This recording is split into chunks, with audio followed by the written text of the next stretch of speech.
Allô tout le monde, j'espère que vous allez bien. Je suis super contente de revenir pour un deuxième review de prêt à boire. J'ai pas encore testé ces 4 produits-là. Comme la première fois, je le fais devant vous. Alors cette fois-ci, sur le banc d'essai, j'ai Amermelade Spritz, j'ai le Ginto Nectar de Hochelag, j'ai également le Ginto Brise-Glace de Norrois et j'ai le 7-Eleven Gin Fizz, fraise et rhubarbe. Alors, je commence ça tout de suite. Puis, si vous avez manqué le premier review, il est disponible sur Facebook et IGTV. Premier produit que j'essaye aujourd'hui, c'est l'Amermelade Spritz. Alors, un spritz déjà tout prêt, un peu comme le concept de celui des îles. Cette fois-ci, par contre, on est dans du 355 ml, donc le format un petit peu plus gros, et ça revient à 15,80 pour 4 canettes. On est toujours dans du 7 d'alcool également. Alors, la couleur, tout à fait fidèle au produit. Même le nez, je trouve que ça sent la marmelade. C'est ça, c'est censé, là. Vous allez me dire, c'est censé goûter la marmelade? Bon, on goûte. Très bon. Tout comme la couleur, le goût est très, très fidèle à la marmelade. Tu sais, il y a un petit côté un peu mentholé en bouche. C'est beaucoup moins amer que le Spritz Les Îles de pas la semaine passée, mais du premier review. Je dirais le même commentaire que pour les îles, on perd un peu le côté vin qu'on a dans un vrai spritz, mais tout de même, c'est super bon, les saveurs ne sont pas altérées. J'aime beaucoup celui-là. Le verdict, c'est bon. Deuxième produit, j'essaye le Ginto Nectar de Hochelag et c'est un grand retour pour Hochelag puisque la date dernière, il faisait partie des pionniers avec le gin hibiscus. Alors cette fois-ci, on dit nectar, donc c'est pêche, miel et romarin.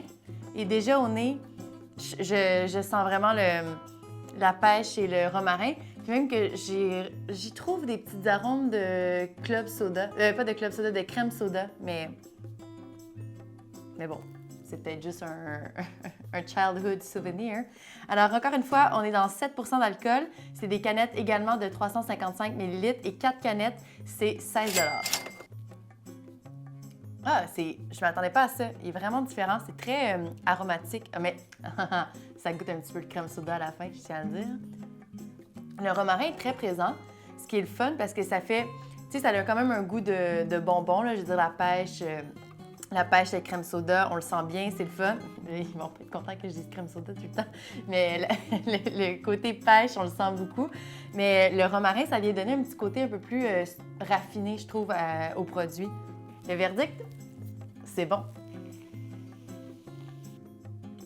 Le prochain produit, ça nous vient de Norrois, c'est le Brise-Glace, donc un gin tonic qui a la particularité d'être à 0,5 d'alcool. Alors, les autres couleurs, je vous rappelle que c'est tous 7 d'alcool et du gin, c'est 40 d'alcool. Alors, on est dans une version super light d'un gin tonic. 4 canettes de 355 ml, c'est 9,80, donc beaucoup moins cher, mais comme le pourcentage d'alcool est plus bas, c'est normal que ce soit moins cher. Alors, on goûte. Donc, au nez, déjà, on a beaucoup de citron. Donc, en bouche également, ce qu'on ressent le plus, c'est le citron. Là. Je dirais peut-être que ça ressemble à un Perrier citron. Définitivement, on sent moins l'alcool que dans les autres couleurs. Verdict final, c'est parfait pour les gens qui cherchent une alternative légère. C'est également un bon produit à mixer en cocktail. Par contre, pour ce qui est de le comparer avec d'autres prêts à boire, je pense qu'on est dans 2 catégories différentes. Donc, c'est difficile de le comparer avec les autres.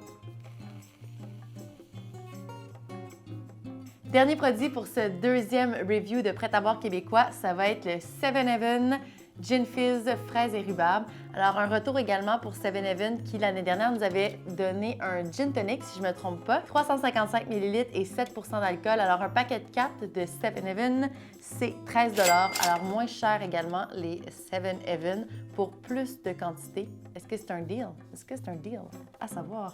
Le nez est comme très sucré, très bonbon, très fraise rhubarbe. Oh my God, qu'est-ce que ça goûte? Oh, ça goûte les bonbons à la fraise, là, c'est comme 100% bonbons à la fraise. Comme, j'ai rien d'autre à dire, ça goûte les bonbons à la fraise. C'est un prêt-à-boire qui est un peu plus sucré que les autres, peut-être, un peu plus classique dans l'idée d'un prêt-à-boire, mais je trouve qu'il se rend très bien, il n'y a pas de goût désagréable. C'est sûr que c'est comme c'est plus sucré, je vous conseille de le boire très, très froid ou sur glace. Mais pour les gens qui aiment les prêts à boire puis qui aiment les petites boissons un peu plus bonbons, vous allez vraiment trouver que c'est un charme. Ça goûte moins l'alcool que d'autres, mais c'est toujours à 7 %. Alors, mon verdict, c'est que c'est un bon produit.